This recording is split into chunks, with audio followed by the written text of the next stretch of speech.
Hello, in this video we are going to learn how to change the view. So I discovered that I'm actually building this robot with the back displayed as the front and the right as the left. So let's go ahead and learn how to change that.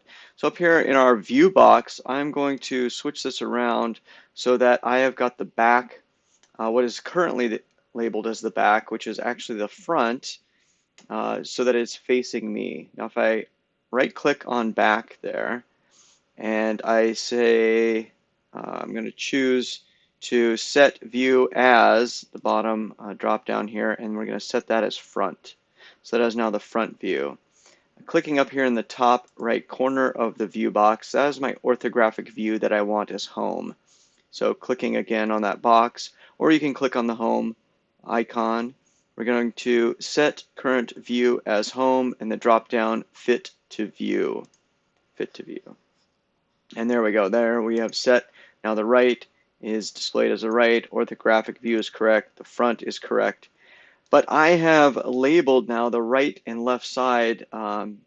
They are not labeled correctly, right? This should be drive wheel left. This one should be drive wheel right.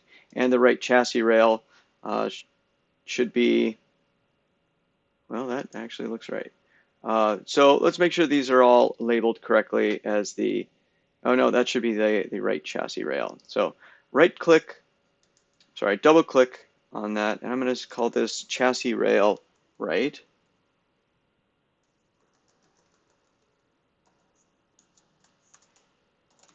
There we go, chassis rail right. Double click on right chassis rail, and let's make this chassis rail left.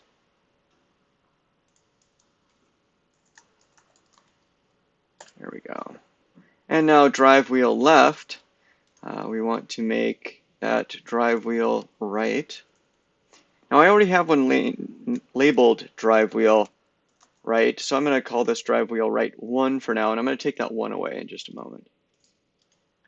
Drive wheel left. And back up to drive wheel right 1, and we're going to take that 1 off there. So now we have drive wheel right is on chassis rail right. Perfect. And drive wheel left is on chassis rail left. Now everything is correct.